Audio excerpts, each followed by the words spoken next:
जय हिंद दोस्तों, आपका एक बार फिर से स्वागत है आपके अपने ही परिवार गंगा हायर एजुकेशन में। आज के इस वीडियो में हम लोग अर्थशास्त्र के चैप्टर 1 के दीर्घ उत्तरीय प्रश्न को देखेंगे। तो आइए हम लोग अपने वीडियो को स्टार्ट करते हैं।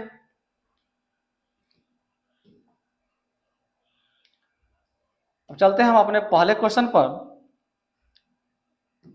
कि हमारा पहला क्वेश्चन क्या दिया गया है। तो हमारा पहला क्वेश्चन है, अर्थव्यवस्था की संरचना से आप क्या समझते हैं, इन्हें कितने भागों में बांटा गया है। ठीक है, तो आइए हम लोग आंसर पर चलते हैं। तो आंसर देखिए क्या है, अर्थव्यवस्था की संरचना से तात्पर्य विभिन्न उत्पादन क्षेत्रों में इसके विभाजन से है। ठीक है, अर्थव्यवस्था में विभिन्न प्रकार की आर्थिक क्रियाएं संपादित की जाती है, जैसे कृषि, उद्योग, व्यापार, बीमा, बैंकिंग, परिवहन, संचार आदि। इन क्रियाओं को मोटे तौर पर 3 भागों में बांटा गया है। पहला है प्राथमिक क्षेत्र, जिसे इंग्लिश में हम प्राइमरी सेक्टर कहते हैं। दूसरा है द्वितीयक क्षेत्र, जिसे हम सेकेंडरी सेक्टर कहते हैं इंग्लिश में। तीसरा है तृतीयक क्षेत्र या सेवा क्षेत्र, इसे हम क्या कहेंगे, टर्सरी सेक्टर या सर्विस सेक्टर कहते हैं। ठीक है, आगे बढ़ते हैं हम लोग।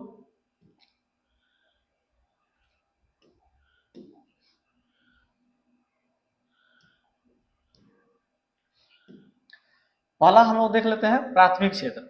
तो प्राथमिक क्षेत्र को कृषि क्षेत्र भी कहा जाता है। प्राथमिक क्षेत्र को क्या कहा जाता है, प्राथमिक क्षेत्र को कृषि क्षेत्र भी कहा जाता है। इसके अंतर्गत कृषि, पशुपालन, मछली पालन एक ही लाइन में होगा, मछली पालन, ये कॉमा नहीं होगा, मछली पालन आदि व्यवसाय आते हैं। ठीक है, यानी प्राथमिक क्षेत्र को हम क्या कहते हैं, प्राथमिक क्षेत्र को हम लोग कृषि क्षेत्र भी कहते हैं। इसके अंतर्गत कृषि आता है, पशुपालन आता है, मछली पालन आता है, आदि व्यवसाय आते हैं। ठीक है, अब दूसरा है द्वितीयक क्षेत्र। ठीक है, तो द्वितीयक क्षेत्र को औद्योगिक क्षेत्र कहा जाता है। द्वितीयक क्षेत्र को क्या कहा जाता है, औद्योगिक क्षेत्र कहा जाता है। इसके अंतर्गत खनिज व्यवसाय, निर्माण कार्य, जन उपयोगी सेवाएं जैसे गैस और बिजली आदि के उत्पादन आते हैं। ठीक है, तीसरा हमारा है तृतीयक क्षेत्र।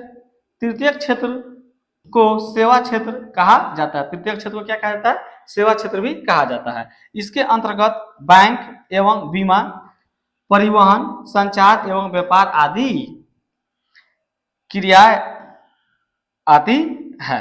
ठीक है, यह हुआ हमारे पहले क्वेश्चन का सटीक आंसर। अब हम लोग दूसरे क्वेश्चन पर चलते हैं।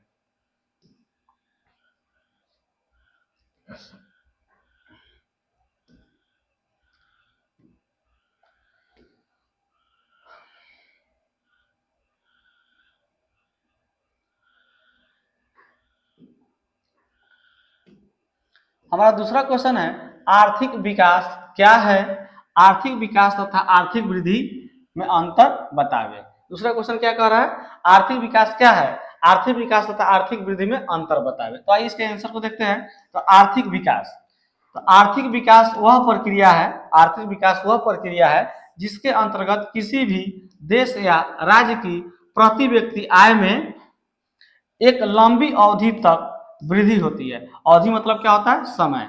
ठीक है, आर्थिक विकास का मुख्य उद्देश्य अर्थव्यवस्था के सभी क्षेत्रों में उत्पादकता का ऊंचा स्तर प्राप्त करना होता है। ठीक है, आगे चलते हैं हम लोग।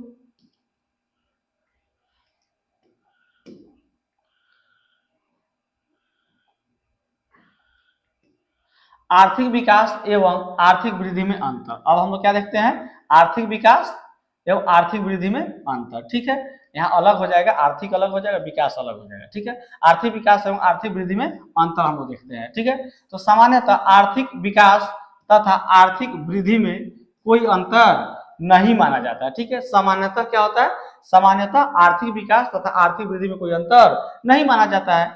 दोनों शब्दों को एक दूसरे के स्थान पर प्रयोग किया जाता है। ठीक है, लेकिन और शास्त्रियों द्वारा इन दोनों के बीच अंतर किया जाने लगा है। ठीक है, तो श्रीमती उर्मिला हिक्स के अनुसार, हम लोग अब देखते हैं किसके अनुसार, श्रीमती उर्मिला हिक्स के अनुसार वृद्धि शब्द का प्रयोग आर्थिक दृष्टि से विकसित देशों के संबंध में किया जाता है। ठीक है, जबकि विकास शब्द का प्रयोग अविकसित अर्थव्यवस्था के संदर्भ में किया जाता है। ठीक है, तो यह हुआ हमारा दूसरा क्वेश्चन। अब हम लोग चलते हैं अपने तीसरे क्वेश्चन पर। तो आइए हम लोग देखते हैं कि हमारा तीसरा क्वेश्चन क्या है।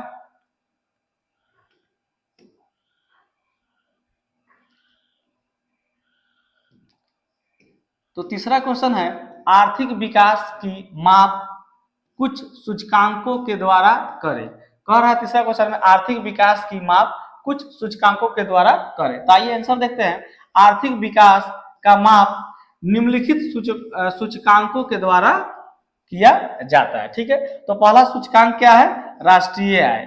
राष्ट्रीय आय, नेशनल इनकम। राष्ट्रीय आय को आर्थिक विकास का एक प्रमुख सूचक माना जाता है।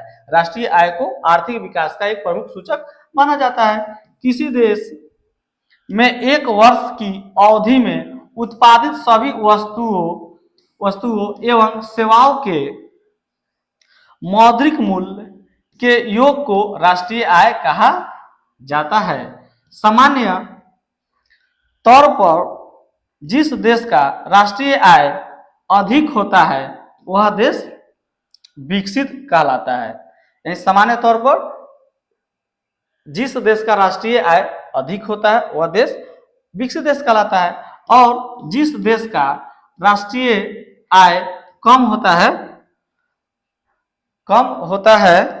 वह देश अविकसित कहलाता है। ठीक है, यहाँ पर क्या लिखिएगा, अविकसित कहलाता है। ठीक है, अब हम लोग आगे चलते हैं।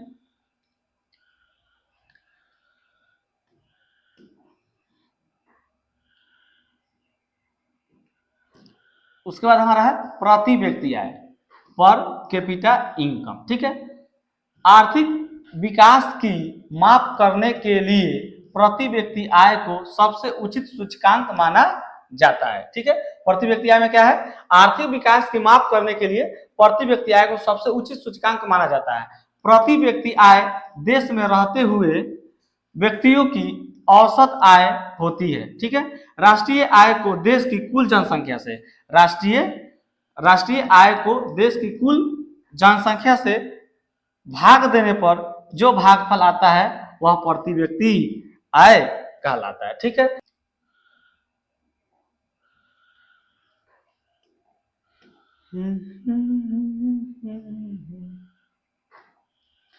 अब आगे दिया है तीसरा में मानव विकास सूचकांक। ठीक है, मानव विकास सूचकांक, ह्यूमन डेवलपमेंट इंडेक्स, मानव विकास सूचकांक।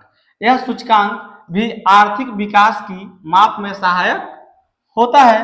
यह शैक्षिक स्तर, उनके स्वास्थ्य स्तर तथा प्रति व्यक्ति आय द्वारा आंका जाता है। इसके भी 3 सूचक हैं। ठीक है, पहला क्या है, जीवन आशा, दूसरा क्या है, शिक्षा प्राप्ति, तथा तीसरा क्या है, जीवन स्तर। ठीक है, इसी के साथ हमारा तीसरा क्वेश्चन समाप्त होता है। अब हम लोग चलते हैं अपने चौथे क्वेश्चन पर।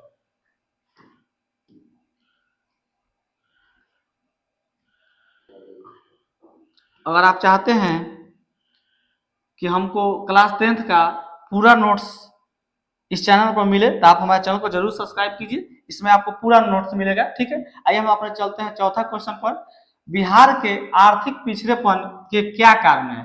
बिहार के आर्थिक पिछड़ेपन के क्या कारण है? अब बिहार के पिछड़ेपन दूर करने के लिए कुछ मुख्य उपाय बताए हुए। ठीक है, तो आइए हम पहले देखते हैं बिहार के आर्थिक पिछड़ेपन का क्या कारण है, पहले इसको देख लेते हैं। ठीक है, तो आंसर देखिए, बिहार के आर्थिक पिछड़ेपन के निम्नलिखित कारण है। ठीक है, पहला कारण देखते हैं, तेजी से बढ़ती हुई जनसंख्या। पहला कारण क्या है, तेजी से बढ़ती हुई जनसंख्या। ठीक है, बिहार में जनसंख्या काफी तेजी से बढ़ रही है। ठीक है, इसके चलते विकास के लिए साधन कम हो जाते हैं। ठीक है, जब जनसंख्या बढ़ेगा तो साधन ऑटोमेटिक कम होगा।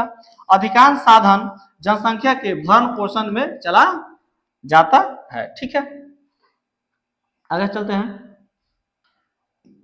2 नंबर में दिया है आधारिक संरचना का अभाव। ठीक है, किसी भी देश या राज्य के विकास के लिए आधारिक संरचना का होना आवश्यक है। ठीक है, लेकिन बिहार इस मामले में काफी पीछे है। ठीक है, राज्य में सड़क, बिजली एवं सिंचाई का अभाव है, साथ ही शिक्षा एवं स्वास्थ्य सुविधाएं भी कम है।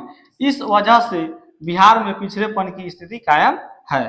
ठीक है, तीसरा में देखिए क्या दिया है, कृषि पर निर्भरता। कृषि पर निर्भरता, बिहार की अर्थव्यवस्था पूरी तरह कृषि पर निर्भर है। यहाँ की अधिकांश जनता कृषि पर ही निर्भर है। ठीक है, आगे चलते हैं।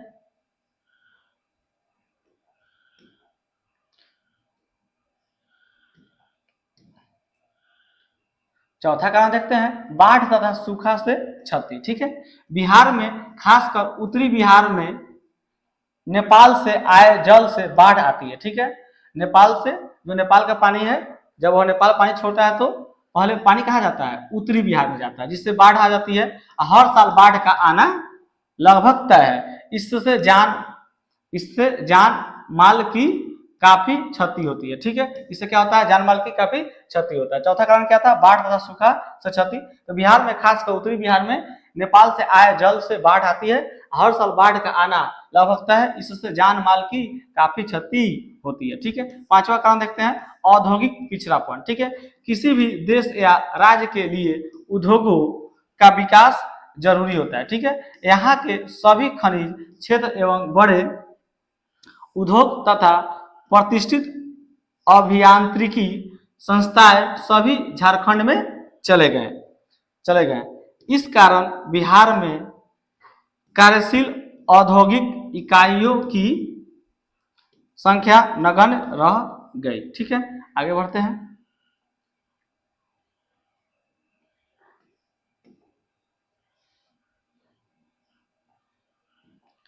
छठा कारण है गरीबी। बिहार में गरीबी का भार सर्वाधिक है, यानी बिहार में गरीबी सबसे ज्यादा है। ठीक है, राज्य में प्रति व्यक्ति आय राष्ट्रीय औसत के आधे से भी कम है। इसके चलते भी बिहार पिछड़ा है। ठीक है, ये गरीबी कारण है बिहार के पीछे का भी, बिहार के पिछड़ेपन का गरीबी भी कारण है। ठीक है, अब सातवां देखते हैं, खराब विधि व्यवस्था। अब बिहार का खराब विधि व्यवस्था भी बिहार के पिछड़ेपन का कारण है। ठीक है, आगे देखते हैं। इसमें देखते हैं खराब विधि व्यवस्था में, किसी भी देश या राज्य के लिए शांति तथा सुव्यवस्था जरूरी होती है, लेकिन बिहार में वर्षों से कानून व्यवस्था कमजोर स्थिति में थी, जिसके चलते उद्योग और निवेश को प्रोत्साहन नहीं मिल सका। इस खराब विधि व्यवस्था के कारण बिहार एक पिछड़ा राज्य बन गया। ठीक है, आठवां देखते हैं, कुशल प्रशासन का अभाव। ठीक है, बिहार की प्रशासनिक स्थिति ऐसी हो गई है जिसमें पारदर्शिता जिसमें पारदर्शिता का अभाव है। सारा प्रशासनिक तंत्र भ्रष्टाचार के दल बदल में डूबा है, जिसके कारण बिहार का विकास नहीं हो पा रहा है। ठीक है, अब आगे दिया गया है, अब आगे क्या दिया गया है इसमें डबल टाइपिंग हो गया है। बिहार के पिछड़ेपन को दूर करने के उपाय, यही ना है। ठीक है, चलिए आगे दिया गया है, बिहार क्या दिया गया है, बिहार के पिछड़ेपन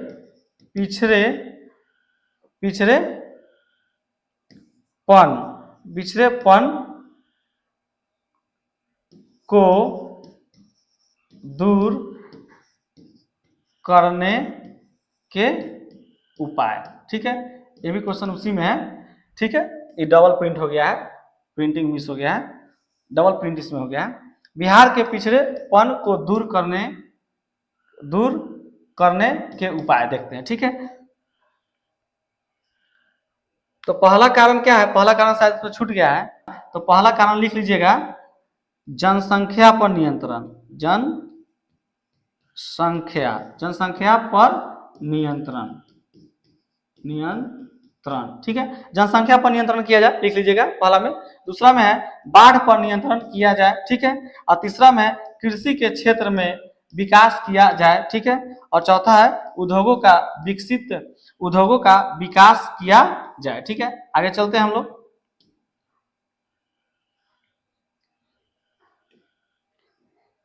क्या कीजिएगा, टाइपिंग में थोड़ा मिस्टेक हो जाता है। है उद्योगों का विकास किया जाए, ठीक है। पांचवा है आधारिक संरचना का विकास किया जाए। छठा है गरीबी को दूर किया जाए। और सातवां है शांति विधि व्यवस्था की स्थापना किया जाए। और छठा है सातवां के बाद आठवां ना होगा, यहाँ पर आठवां होगा गरीबी को दूर किया जाए, ठीक है। और यहाँ पर नौवां होगा शांति विधि व्यवस्था की स्थापना किया जाए। इस तरह से आपका पहला चैप्टर का दीर्घोत्तरीय क्वेश्चन क्लियर होता है।